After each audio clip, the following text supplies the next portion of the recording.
This is the Detroit Sports Podcast Network. A unique way to determine your starting quarterback, but I love it, and I will explain why next on this week's episode of Michigan Podcast. But there's going to be one team that's going to play solely as a team.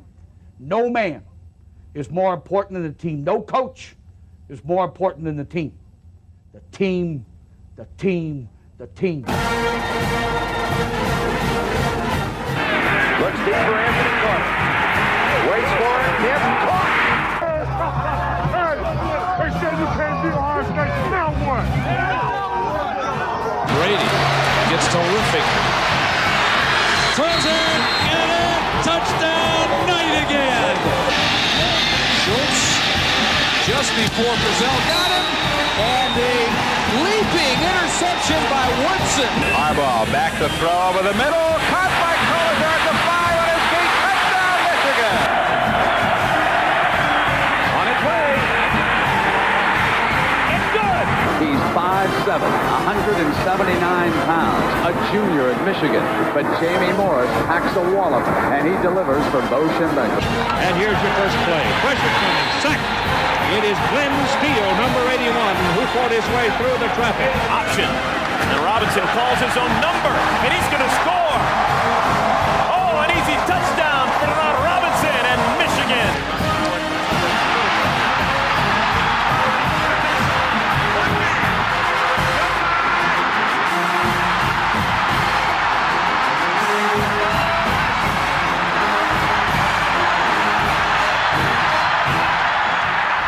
We're going to win the championship again because we're going to play as a team.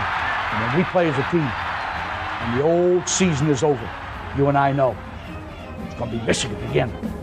Michigan.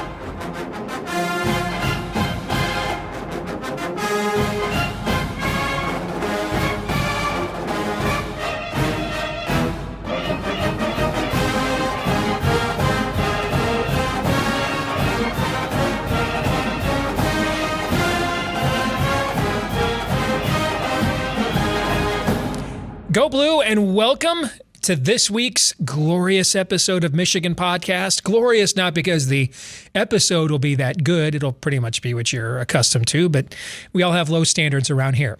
No, it's glorious because it is game week, and oh boy, do we have some high standards for this 2022 Michigan football team. But before we get into that, a brief word about our partners over at Prize Picks. We unveiled our initial picks last week via Prize Picks, and I believe we ended up going 1-1 in those picks with week 0. And now for the first time, we've got player picks for Michigan football in 2022. I've got 2 picks with Prize Picks for you this week.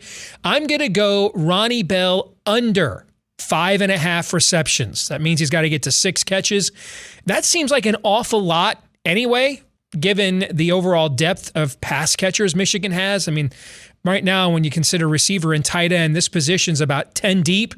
So I think it's going to be tough for anybody in a given game to get to 6 catches, given the amount of depth Michigan has. But then you throw in, it's a game where Michigan should win convincingly. It's Ronnie Bell coming off a knee injury.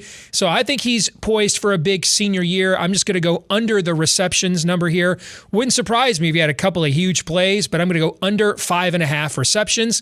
But for Blake Corum, I'm going to go over 107 yards rushing for Blake Corum because I could see him getting that in 3 or 4 carries. I don't think he'll carry the ball more than 15 times in this game, but I expect him to get a couple of big plays running behind what I think will be the best offensive line of the Harbaugh era. And yes, that includes last year's offensive line that won the Joe Moore Award. So those are our picks this week for week 1 of the 2022 Michigan football season from our friends over at Prize Picks. Prize Picks, they are the best legal way to play player props in states all over the country, including, of course, Michigan. When you download Prize Picks today and set up your account, use promo code Michigan, and you'll get instant deposits matched up to $100. So download the Prize Picks app today on the App Store or Google Play, promo code Michigan, for an instant deposit match up to $100. One more time, download the Prize Picks app today on the App Store or Google Play, promo code Michigan, for an instant deposit match up to $100 and enjoy the fun. And now to, I guess we'll call it a unique way to determine your starting quarterback, but I absolutely love it. I really don't understand like any of the criticisms of this. I really don't. I mean, one of the weird ones I've heard is, well, this sounds a lot like Brady Henson. Really? Sold. I hope so. I mean, all we got out of Tom Brady and Drew Henson was a Big Ten championship in 1998, one in 2000. Drew Henson's the last Michigan quarterback to win a game in Columbus. Tom Brady was the last quarterback until last year to quarterback a Michigan team that finished in the top 5, and he, out of that, got forged into the greatest quarterback in NFL history. Okay, if you insist. What am I talking about? Well, of course, Jim Harbaugh announcing the plan earlier this week that Cade McNamara will start the season opener on Saturday against Colorado State, but then J.J. McCarthy will start the follow-up game under the lights against Hawaii. You know, that Hawaii team, they became the first team in like 60 years to give up 60-plus points to Vanderbilt. Yeah, that's who J.J. McCarthy gets under the lights at the Big House in week 2. And that won't be the ultimate or even the final determiner of who the starting quarterback is, but they're running so even, Jimmy says. And J.J., he says, has come on really in the last week or so that they owe it to both of them and the team to continue the battle, because it's not just about who can get this team to 9 or 10 wins. There's probably a lot of quarterbacks in college football that could do that with this Michigan team. It's absolutely loaded. It's 3 deep at almost every position on the field. Now, the question is, who can get it to another Big Ten championship and maybe a win in the playoffs, maybe a national championship? That is the question. And if you remember the reaction of some of the Georgia players after the Orange Bowl back in January when they saw JJ and some of the throws he was making, they were like, wait, you had that guy on the bench? Now, do not underestimate Cade McNamara in this battle. Michigan did not win the Big Ten championship last year in spite of him. But it really didn't win a lot of games because of him either. I definitely think Michigan won the Nebraska game because of Cade. He was phenomenal in that game. He was pretty good against Michigan State. Should have been even better given the amount of opportunities that Sparty presented. Made some big plays against Ohio State. People forget that J.J. McCarthy did there as well. But you're also talking about a guy that hit for one of the longest pass plays in school history last year, and Cade McNamara is the quickest to get to a post 60% completion percentage of all Michigan quarterbacks, in Cade McNamara. It's not like he's chopped liver, and he can improve too. He was a big-time recruit too, just not as big-time as JJ, and has more time in the system, and he had a spring practice. So you have to think that this is more about what J.J. McCarthy is doing right now, especially because he really didn't have a spring practice. Yes, I know he had the mental reps, as Jimmy calls them, but didn't throw a single ball. It's just not the same thing when you're a quarterback. So I think this is more about the ground that J.J. McCarthy has made up. And I also think it's about the fact that this is Jimmy. I think this is kind of forgotten for a few years, that in the end, this is a go big or go home kind of guy. This is the guy that benches a number 1 overall draft pick in the middle of a playoff season for a second-round pick that he thinks has a higher ceiling, and it worked. They got within centimeters of winning the Super Bowl that year. This is ruthless, merciless Jimmy that we always wanted, and frankly, for a few years, wondered what happened to him. Well, he's back, baby. And so I love this idea. I also love it. Get rid of your tropes, your message board bromides, your Twitter conspiracy theories. We now get to watch this battle play itself out in real time with our own eyes, not camp reports from the BTN or sources from people whose sources have turned out to be pretty good over the years. But now we see it for ourselves. I find it fascinating that some of the media complaining that Harbaugh doesn't tell them anything. Hell, he's even releasing depth charts now, all right? Harbaugh doesn't tell us anything. We don't glean anything. He's full of cliches. Now want to criticize the fact that he's telling you everything, and he's going to let you see everything. Which do you want? Just the click show, but that's a topic for another day. On this program, we're actually about earnest Michigan talk. And so I love this. I don't see any downside to it at all. These are both known commodities by the team. They both made key plays last year. Obviously, Cade made more of them as the starter, but they both made key plays last year in helping Michigan to its best season of the 21st century. So then why not? They're both loved. It's a great team. There's a lot of quarterbacks that could quarterback this team to 9 wins. Hell, there's probably a couple more on this roster right now. Alan Bowman, Davis Warren could probably quarterback this team to 9 wins. Who's the best to quarterback this team to wins in January? Let's find out. Nothing wrong with it. Let's let it play itself out, and we can only dare to dream that it turns out to be another Brady and Henson. Those were some of the best years of Michigan football in recent memory. Well, let's find out what they think on the scarlet and gray side of things with our friend Mark Rogers next. Yes, folks, we get asked a lot, hey, what can we do to support what you're doing here at Michigan Podcast? We can always like, rate, subscribe, share the content, but you can also share with us by supporting us on our Patreon page. There you can see we've had an outstanding season so far with Major League Baseball picks all year long. We've got win totals posted for college football for every college football team. Already posted, 2 months ago now, my season win total best bets for the season as well. With the season nigh, you'll be getting weekly picks and more for both college and pro football. We'll finish baseball strong. You don't want to miss it. College basketball is only about 100 days away. Just $5 a month if you want to support us to get all this great exclusive content on our Patreon page at patreon.com/Michigan Podcast. That's patreon.com/Michigan Podcast. And as always, we want to thank the hundreds of you that are already supporting us there at patreon.com/Michigan Podcast.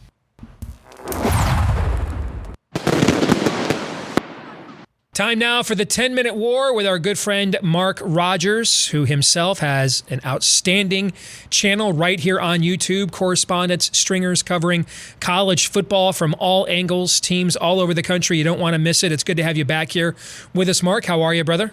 Doing just fine, Steve. I'm starting to hear way too many people like yourself that actually think Michigan has a more talented and better team than Ohio State this year. So we may have some matches coming up here. If Marcus Freeman loses again on Saturday night, we had Nebraska last year, the greatest 3-win team of all time. Is he the greatest 0-2 coach of all time, the greatest winless coach ever? Probably since Jimmy Johnson went 0-2 without Emmitt Smith to start off their Super Bowl season when Emmitt Smith was holding out. But he, of course, he had already had a track record. This guy's not won a single game. I mean, this guy's being feted at, first of all, the Notre Dame defense that he coordinated got destroyed by Oklahoma State. That's the best game Spencer Sanders has played in his collegiate career, was in that bowl game last year, okay? And now he's dude, Western Michigan is almost the same underdog to Sparty that Notre Dame is to Ohio State on Saturday night. If they get out there and get housed, how did this guy get elevated to mythic-like status? Do you know? This is what happens when you are kind of you got an aura about you, like a Marcus Freeman does. He can engage with athletes. He's a young guy, so he's got that covered, that swag factor covered. Then, of course, he's a hot shot coming through a system that's considered, again, on the cutting edge in regards to Cincinnati. Luke Fickell doing really good things there, elevating that program to where it is now.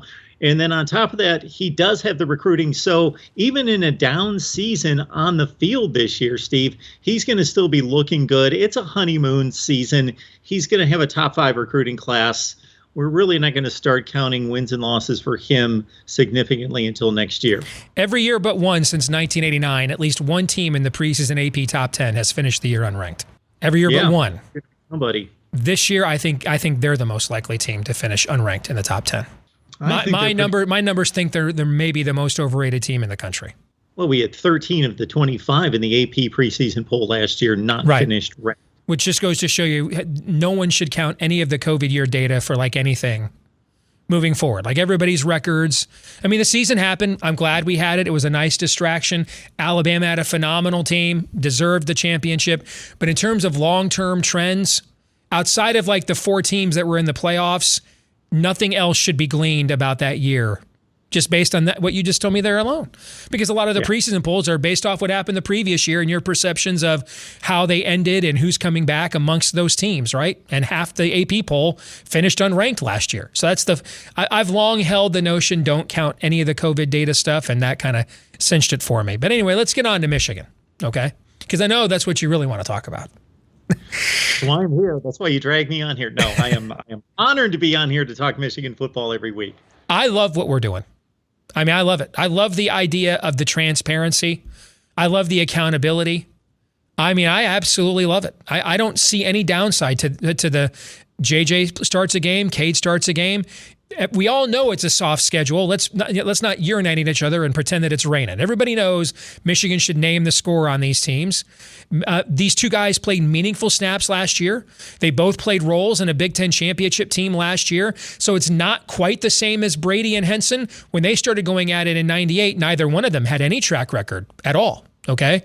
But keep in mind, as I've already pointed out, what came out of that era, Mark, Drew Henson's the last Michigan quarterback to win a game in Columbus.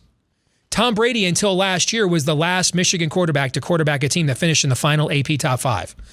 Twice they won Big Ten championships.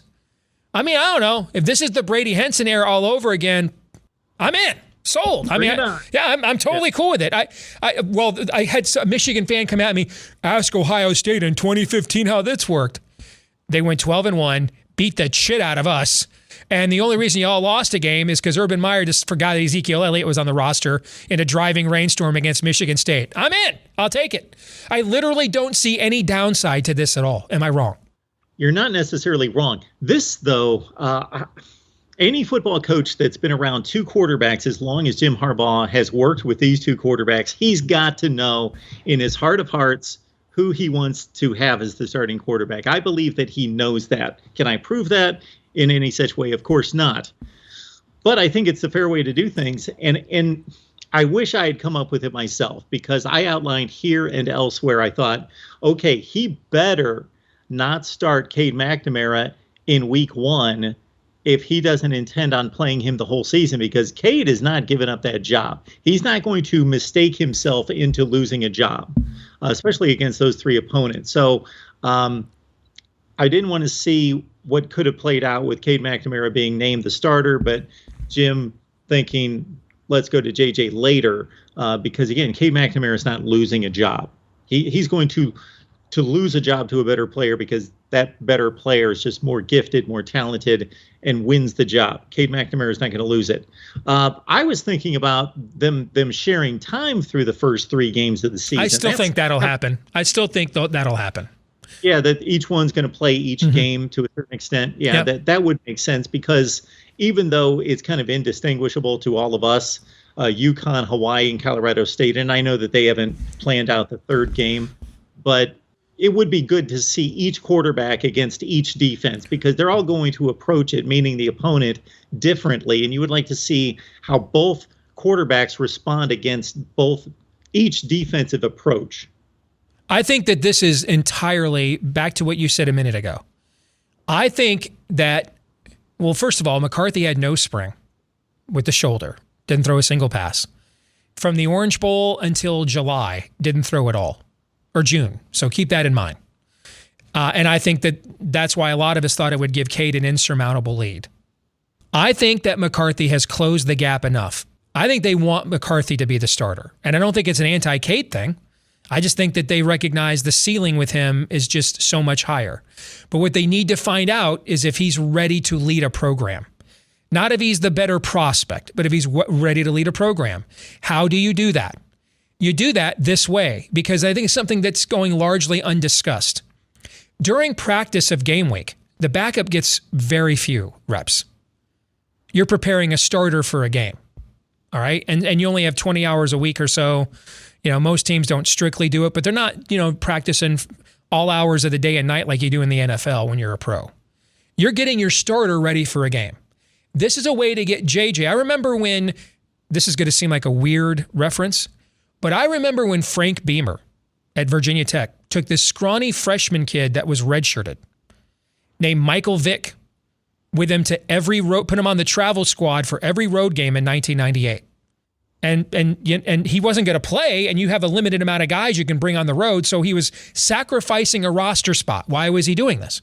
He was preparing him for when he knew he'd be a starter the next year. He wanted him to go through and be ready as a quarterback, to play as a starting quarterback, to know what the expectations are to lead a program. And you saw Michael Vick have, a phenomenal season and take Virginia Tech to the national championship game. That's what I think is happening here. We're going to give JJ what it looks like to be a starter. Starters reps, starters expectations. Go through a week, lead a program. Are you ready to lead this program or not? Because it's not a video game. It's not a combine. It's not a scout workout. It's a game. Can you lead a program or not? We know Cade McNamara can lead a program and lead one very well. He was instrumental in the culture change of last year. What we don't know is truly how great of a quarterback he is. We also know that there's a lot of guys in college football that could probably take this team to 8 or 9 wins. Probably the next 2 guys on the roster, like Alan Bowman, who quarterbacked at Texas Tech and threw for 5,000 yards, could take this team to 9-3. All right? So what you're trying to figure out is JJ ready to be the guy that takes this team to 13 or 14 wins? That's what you're trying to find out. And the answer may be you don't serve a wine before it's time. We shall see. But I think that's the part of this that fans don't understand. They are trying to see if JJ is ready to lead a program. Not if he's going to throw for more yards and stuff against Hawaii than what Cade threw against, Colorado State the week before. Does that make sense? It absolutely does make sense. And it makes me wonder about what the approach is going to be in week 3, because most likely on the field, there's not going to be much separation between the 2 quarterbacks, as you just noted. It's not going to be like Cade McNamara is going to throw 5 interceptions against Colorado State, and then McCarthy's going to throw 5 touchdowns the next week, and it's okay, this is a slam dunk. Yeah, it's seeing the day-to-day preparation, leading the team. It's not JJ coming in a special package to run a few plays and run it around a little bit and then leave the field and stand on the sideline and see you in 45 minutes for my next drive. Exactly. It's all about the leadership component. It's about the aversion to mistakes while still playing loose and free and letting the skills go and rip, but also being risk averse. So the Game 3 approach is going to be interesting to see what they go with there. And number 2, this also falls into one of your predictions from a few weeks ago, that you would think that they are going to throw the ball more than they really need to these first 2 games to let these guys audition. And I also think it has something to do with the kind of tailbacks they have. I mean, they've got more of your J.K. Dobbins, Travion Henderson tailbacks than your Hassan Haskins, Leroy Horde kind of a grinder. And so you want to save the tread on those tires for later in the year when the winds are howling at 30 mph across the field here in the north, and you can't throw the ball and chuck it and duck it 40 times a game. And you've also banked some goodwill with a team that's about 10 pass catchers deep. Everybody got their balls in, everybody got their time, everybody got their camera time with a big catch or a first down, and now it's Big Ten football in November, and you do what it takes to win, and that does take running the football some. I mean, ironically, Ohio State, as we just talked about, didn't win a national championship one year because they didn't run the football enough with Ezekiel Elliott in a game, right? So I think that they were always going to do that, but this cements it for sure, because you're not going to give a tryout just to have these guys go out there and hand the ball off 50 times a game like when it went on last September, Mark. This competition/audition is also going to tell us much more about J.J. McCarthy than it does about Cade McNamara. We know who McNamara is. We know who he is not. And with J.J. McCarthy, not just being, sometimes we'll see a quarterback competition where we know one guy is the stronger arm. He's the more NFL potential guy. But in 2 basic skill sets, throwing and running, J.J. is the better. He's just a more talented guy. And if he can't win this job with those 2 components in his column, then that tells us a lot about what he's not been able to prove in Michigan football camp. Final thing, Mark, what else are you looking for this weekend watching Michigan? Do you do your own Michigan Monday thing? Is that Bucknuts or the Ozone? One of those websites does that, right? Where they break down the Michigan game? Not devoting a day to Michigan, sorry. You're not that important. But what are you going to be watching for nevertheless? You first make a huge assumption that I'm going to be watching. I make out my priority list for each television window, and I've only got about 4 screens to deal with, and I've only got the brain capacity to take in about 2 screens. So the other 2 are just for show, I guess, or to pretend that I'm paying attention. So it's going to be more about reviewing box scores and so forth, and then saying, okay, I better go watch the first half to see how it got to be 28-0. So that's what that's going to be. let's see how these two rush ends work. Let's see the Michigan pass rush minus the Jabo and Hutchinson. I'll throw that one at you. And how many players they get involved in touching the football on offense from the wide receiver position. I think a lot of people will be watching those things. Just keep this in mind. A year ago at this time, nobody knew what a David Ojabo was. Nobody knew, right? Good to see you as always, Mark. Enjoy mollywhopping Notre Dame on Saturday night. I don't see it like that. Steve, good to see you. All right, take care, man. See you later. This week's Twitter poll results. Do you approve of Harbaugh deciding to give both Cade McNamara and J.J. McCarthy a start at quarterback in the first 2 games? I think a typo there. First 2 seasons, my bad. 74% of you agree with me and say yes. 26% of you say no. Again, I just don't see any downside to this. I really don't. I've analyzed it every which way, and I just don't see a single negative. People I respect have a concern or two about it. I just don't share them. I think it's only a positive development. But that brings us to our feedback of the week. Hutch of the Dead responding to last week's episode, asking myself, am I a bad fan? He says, not at all, brother. Sounds like you're fully appreciating a chance to create a priceless memory with your son and family. I'm the youngest of 3 boys. Watching Michigan together is special to us forever because of games we attended and watched with our dad before he passed. That's my man. First of all, I love that name, Hutch of the Dead. That's a cool screen name, by the way. But that's, in the end, that is what it is all about. Absolutely. I appreciate you. All right.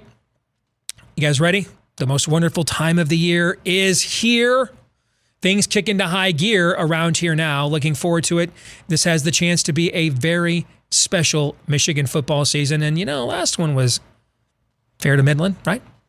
We'll discuss it all right here each week on Michigan Podcast. Don't forget to like, rate, subscribe, share, 5-star review, whichever applies, however you watch or listen, like right here on YouTube or on iTunes. Please help us to find more Michigan football fans and basketball fans and Wolverines just like you. You can also follow us on Twitter at Michigan Podcast. Until next week, when we will discuss Michigan's first victory of the year against the Colorado State Rams. I'm Steve Dace. Go Blue.